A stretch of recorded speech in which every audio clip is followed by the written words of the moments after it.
ચર્ચા કરવા માટે આપણી સાથે M&M फाइनेंसના CFO विवेक कर्वे जोड़ा रहा है। विवेक जी, सबसे पहले गुड आफ्टरनून और बहुत बहुत स्वागत है आपका CNBC बाजार पर। और सबसे पहले तो ओपनिंग कमेंट्स चाहूँगा आपके रिजल्ट्स पे, क्योंकि हमने देखा एक अच्छा growth definitely year on year है, लेकिन तिमाही दर तिमाही के नतीजों में थोड़ा सा एक असर भी है। तो कैसा देखा आपने इस क्वार्टर को, और उसके बाद हम डिटेल में चर्चा की शुरुआत करें सर। शुरुआत में आपका बहुत बहुत धन्यवाद कि आपने मुझे आज जी। होस्ट किया। और एक चीज बताना चाहूंगा कि मेरी हिंदी इतनी अच्छी नहीं है, मैं कोशिश करूंगा, बट जी। If required I will quickly move to English if that is okay with you. No problem sir. जी थैंक यू सर। आप तिमाही के बारे में पूछ रहे थे, तो जी मेरा मेरा देखना ऐसा है कि हमारा परफॉर्मेंस अच्छा रहा है। डिसबर्समेंट जो हुई है 12,165 करोड़, उसमें 28% बढ़ोतरी हमें देखने मिली।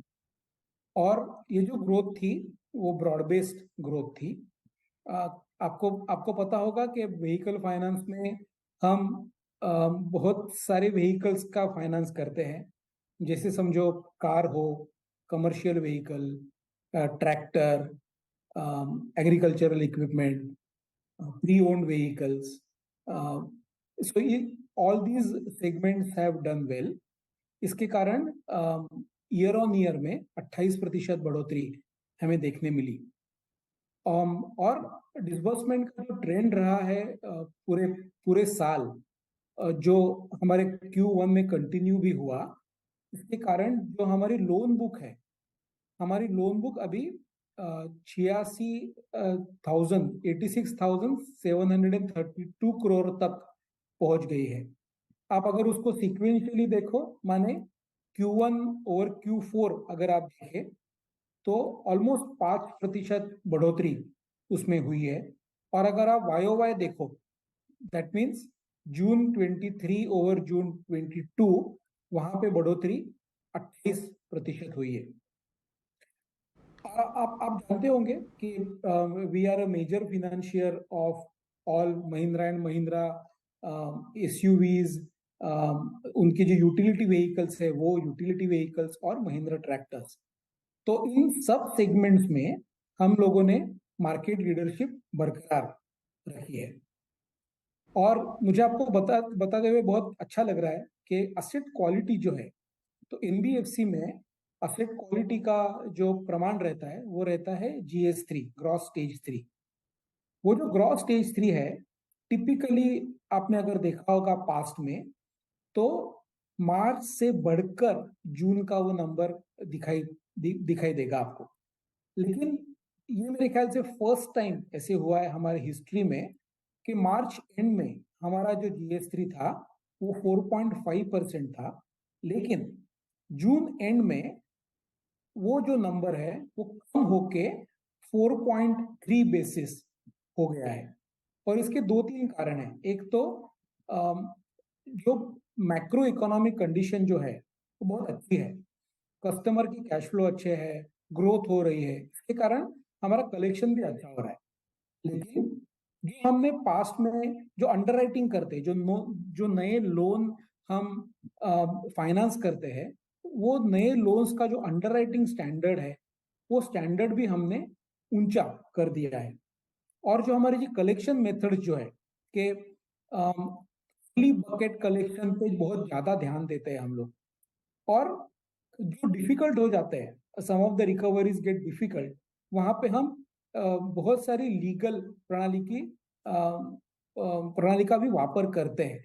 जैसे नोटिस भेजना, नहीं तो आर्बिट्रेशन करना, नहीं तो 138 जो निगोशिएबल इंस्ट्रूमेंट एक्ट के तहत जो क्लॉज है उसका भी हम अच्छी तरह से इस्तेमाल करते हैं।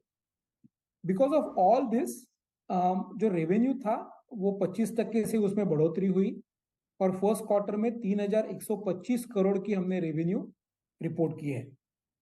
जो नेट इंटरेस्ट मार्जिन है, वो net interest margin I would से स्लाइटली लोअर एट 6.8%।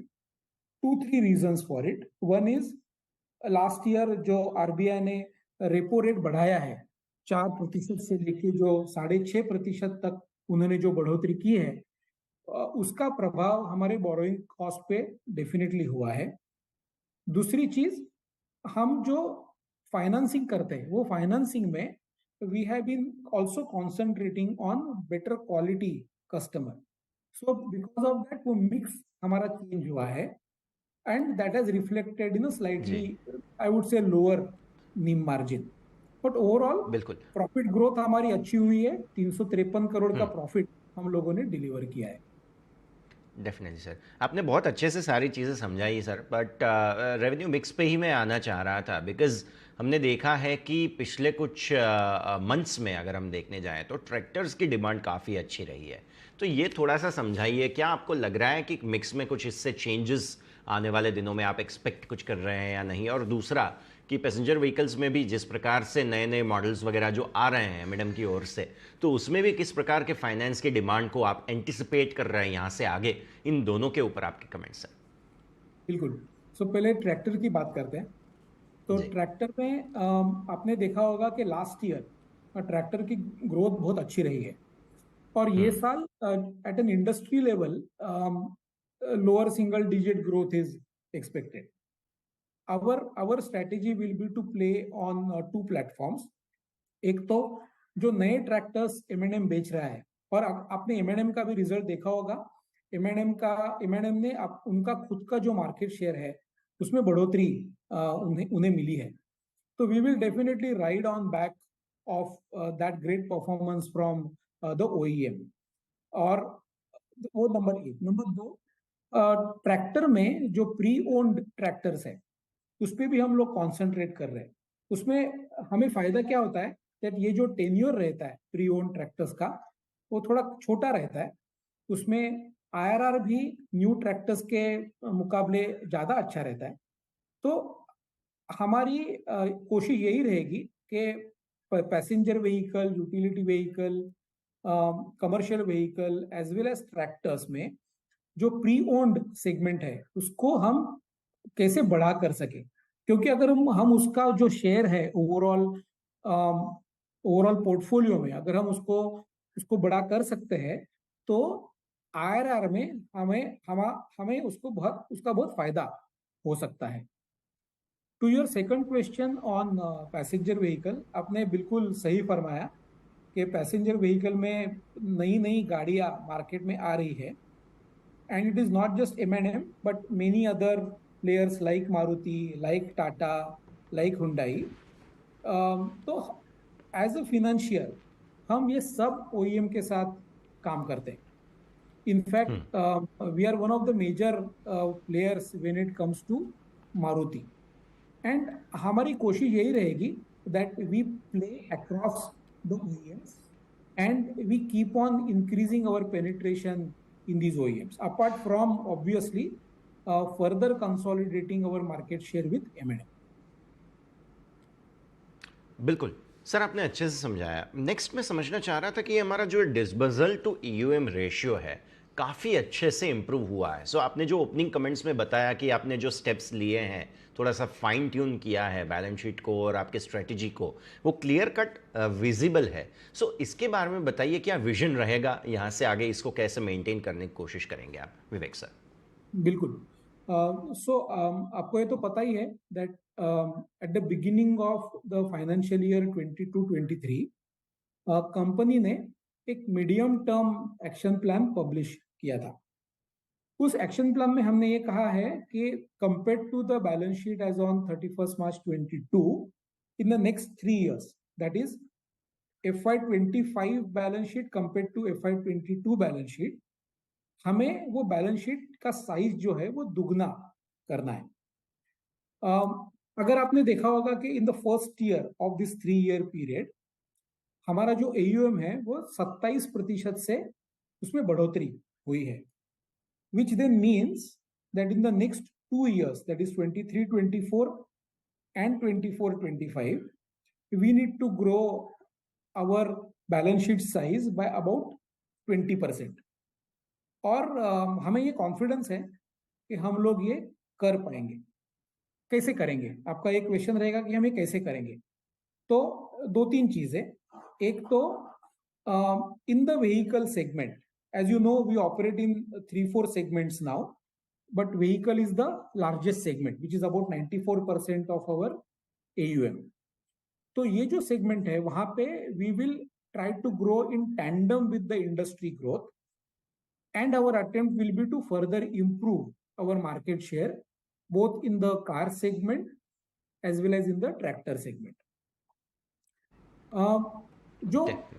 और 2-3 सेगमेंट्स है, एसएमई जो सेगमेंट है, जो अभी 5% उनका कंट्रीब्यूशन रह चुका है, हमें लगता जी। है ये सेगमेंट और फास्ट दौड़ सकता है. SME plus leasing plus personal loans which are unsecured consumer durable personal loans, this segment can actually become 15% of my total AUM by end of FY25. So the focus is not only on vehicles, the focus is also on the new verticals of SME and PL. बिल्कुल, इन सारे मुद्दों पर ज़रूर नज़र रहेगी हमारी. आखिरी comment sir, margin में थोड़ा सा कॉन्ट्रैक्शन जो है, क्या फोकस रहेगा, कैसे इसको ऑन ट्रैक लाने की कोशिश रहेगी सर? एक तो मैं आरबीआई को रिक्वेस्ट करना चाहूंगा, but that was on a lighter note. But मुझे लगता नहीं है कि आरबीआई से आगे जाके at least in the current year और कुछ इंटरवेंशन होगा. मुझे ऐसे लगता है कि ये साल जो 6.5% रेपो रेट पहुंचा है वो वही लेवल पे रहेगा, which would then mean that the interest rate is not likely to experience any significant upward or downward movement. तो हमारी कोशिश यही रहेगी कि in the interest cost, can we try and reduce it in the second half, because we have a significant PSL portfolio, which is the priority sector lending, because almost everything that we finance is priority sector. So उसका इस्तेमाल करके क्या हम हमारी borrowing cost कम कर सकते हैं, number one.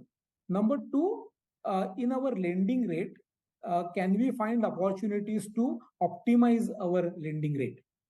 So in our first quarter, our net interest margin was 6.8. Our endeavor would be to inch it up slightly by the time we come to the end of the year. Definitely sir, तो इन सारे मुद्दों पर ज़रूर नज़र रहेगी. विवेक जी, बहुत बहुत शुक्रिया. और लास्ट में मैं कहना चाहूँगा कि डेफिनेटली आपकी हिंदी काफ़ी अच्छी है, आपको इसके बारे में तो अब ध्यान रखने की ज़रूरत नहीं पड़ेगी, ये तो हमें पक्का समझ आ रहा है. बहुत बहुत शुक्रिया सर आपका हमारे साथ जुड़ने के लिए. Thank you. Thank you so much for hosting me today. Thank you so much. Thank you sir.